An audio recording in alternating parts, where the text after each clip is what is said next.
Wiggle, wiggle, wiggle. Wiggle, wiggle, wiggle. Wiggle, wiggle, wiggle. Just a little bit.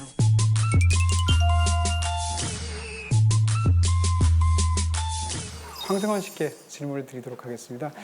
가장 최근에 인상적으로 보신 영화 올해 들어서 겟아웃이라는 영화가 야 따끈따끈하게 네, 첫 장면부터 마지막까지 다 인상적이었어요. 그 영화 혹시 첫 장면 기억하시나요? 제가 기억하기로는 그 남자 주인공이 이제 샤워를 하면서 여자친구네 집에 갈 준비를 하는 장면이었던 것 같아요. 그 장면으로 네. 네. 근데 제가 맞장구를 칠 수가 없는 게 제가 그 영화를 못 봤습니다.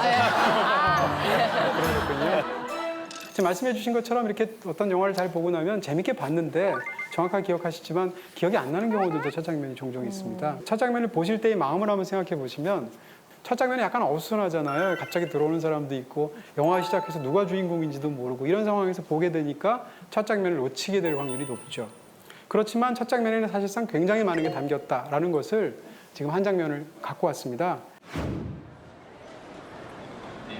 네, 지금 보신 게 이제 아무도 머물지 않았다라는 이란 영화입니다. 이란 영화인데 이제 프랑스 파리에서 벌어지는 이야기인데 일단 저 두 남녀의 사이는 오랜 세월 같이 살아온 부부인데 별거를 너무 오랫동안 떨어져서 한 상황에서 이혼을 하기로 합의가 되어 있고 남자가 지금 이혼을 하기 위해서 프랑스 파리로 온 겁니다.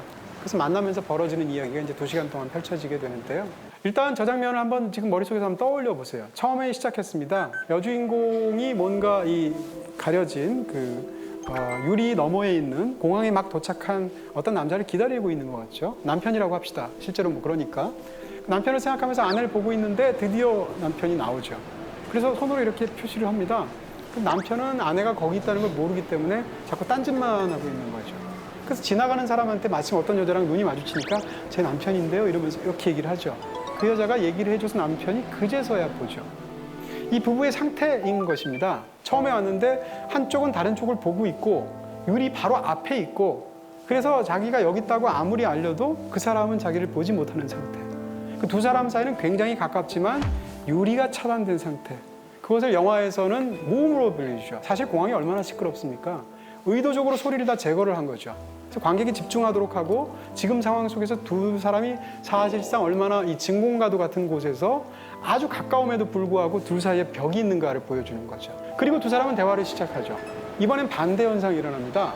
관객이 그들의 마음을 알 수가 없어요. 왜냐하면 불어로 얘기하는데 대사가 안 나오니까 일부러 번역을 안 하는 것입니다.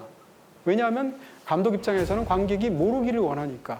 그럼 일반적인 경우에는 두 사람이 대화를 한다는 건 무슨 뜻인가 하면 이 두 사람의 심리 상태나 현재 진행 상태가 이 뜻입니다라고 관객에게 정보를 갖다 바치는 거거든요. 일부러 정보를 차단하죠. 그럼 결국 우리는 2시간 동안 앞으로 이 사람들의 얘기를 보게 되는데 우리가 보는 것이 과연 전부일까? 우리가 못 본 다른 얘기는 없을까? 우리는 저 사람들을 과연 제대로 이해할까? 라는 마음을 계속 갖게 되는 거죠.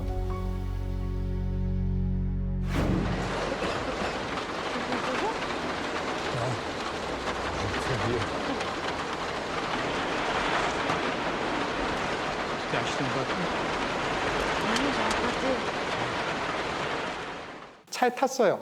두 사람은 계속 대사가 어긋납니다. 어떻게 되냐면 두 사람은 부부인데도 불구하고 담배 아직도 펴? 하는데 담배는 남자를 끊었어요. 그 다음에 차 새로 샀네? 산 게 아니고 빌린 거예요. 그러니까 둘 다 상대방에게 뭔가 아는 척하고 코멘트를 하는데 둘 다 틀립니다. 이게 두 사람의 상태를 보여주는 거고 현재 상황을. 그리고 나서 춥지 않니라고 했을 때 너무 추워. 단 하나 공통점이 둘 다 추위를 느끼고 있다. 비가 온다 라는 상태가 이 부부의 관계를 보여주는 거죠. 그리고 나서 후진할 때도 심지어는 봐달라고 합니다. 근데 남편이 봐주는데도 불구하고 뒤에 박는 상황이 생기는 거죠. 그러니까 서로가 도움을 줄 수가 없는 상태인 것입니다. 그리고 나서 저 장면까지 딱 보게 되면 제목이 쫙 뜹니다. 아무도 머물지 않았다. 이런 면에서 영화의 시작에서 얼마나 많은 것들이 사실은 그 영화의 모든 것을 담고 있는가, 그것에 대한 방향타의 역할을 하는가를 보여주는 장면이 아닐까 싶어서 첫 장면이 이렇게 중요하다라는 말씀을 드렸고요. 자, 그 반대 이야기를 하도록 하겠습니다. 이번엔 마지막 장면입니다. 첫 장면도 중요하겠지만 사실 마지막 장면이 더 중요하겠죠. 우리가 영화가 별로 안 좋더라도 마지막 장면이 좋으면 용서가 되지 않습니까? 그런 면에서 마지막 장면이 정말 중요할 텐데 지금 보실 영화는 더 울프 오브 월스트리트라는 작품입니다. 마틴 스콜세지가 만들었고 그다음에 레오나르도 디카프리오가 이 영화의 주인공이었습니다. 근데 영화에서 보시게 되면 레오나르도 디카프리오가 희대의 사기꾼입니다. 돈이 웬만큼 있으면 그만해야 되는데 이 사람은 항상 더 많은 돈, 더 많은 쾌락 이런 걸 요구하기 때문에 점점 타락해가면서 돈을 엄청나게 사기를 치는 그런 얘기입니다. 근데 이 영화에는 영원히 잊혀지지 않는 에필로그가 붙어 있습니다. 원래 이 이야기의 끝은 감옥 가는 거죠.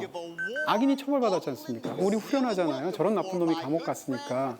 근데 그렇게 영화가 끝나는 게 아니라 감옥 가서 고생하고 등등 했는데 감옥에서 나왔는데 이제 미국에선 사기가 안 통하죠. 왜냐하면 미국에서는 이미 너무 유명한 나쁜 놈이 됐으니까. 뉴질랜드까지 간 겁니다. 여기선 지금 세일즈 강의를 하는 거예요. 근데 그 나쁜 놈이면 강의 들어오면 안 되잖아요. 근데 강의를 들으러 가득 차 있는 걸 보여주죠. 그러면서 자 미국에서던 조던 벨포트입니다 하는 순간 딱 나오게 되고 이 펜을 나한테 팔아보세요 하고 세 사람에게 해주죠. 그러면 세 사람들이 이제 이 사람한테 뭘 배우고 싶죠.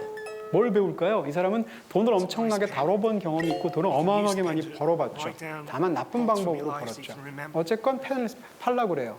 세 번째 사람이 뭔가 좀 더 앞 두 사람보다 잘하는 것처럼 말을 늘어놓을 때 카메라가 점점 뒤로 가면서 소리가 없어집니다. 그 남자가 뭐라고 말하는지는 하나도 안 중요하거든요. 그리고 초집중한 상태에서 어떻게 하면 뭔가 그럴듯한 얘기를 해줘서 저 사람으로부터 내가 부자가 될 수 있는 정보를 얻을 수 있을까 하는 그 청중들, 다 익명의 존재죠. 이 영화에서 한 번도 안 나온 사람들을 쫙 보여주면서 영화가 끝나게 되는 것입니다.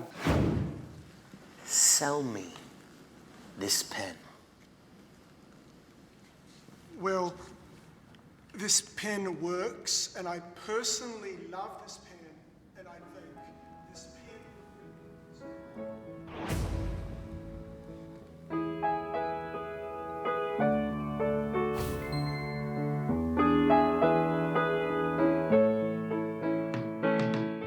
앞에까지 우리는 이 영화를 코미디로 봅니다. 아유 저렇게 나쁜 짓을 하니까 저놈이 결국은 감옥을 가는구나. 권선징악의 얘기를 보고 우리가 비웃으면서 아 재밌는 영화 맞다라고 생각할 때의 마음은 도덕적인 우월감입니다.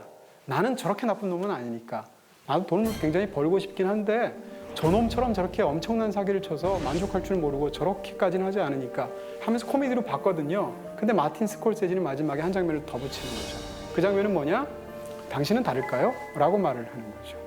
그렇게 해서 이 수많은 익명의 존재들을 보여주고 그거를 롱쇼트로 멀리서 보여주고 우리가 여태까지 본 얘기를 하는 순간 우리가 그걸 깨닫는 순간 갑자기 서늘해지는 거죠.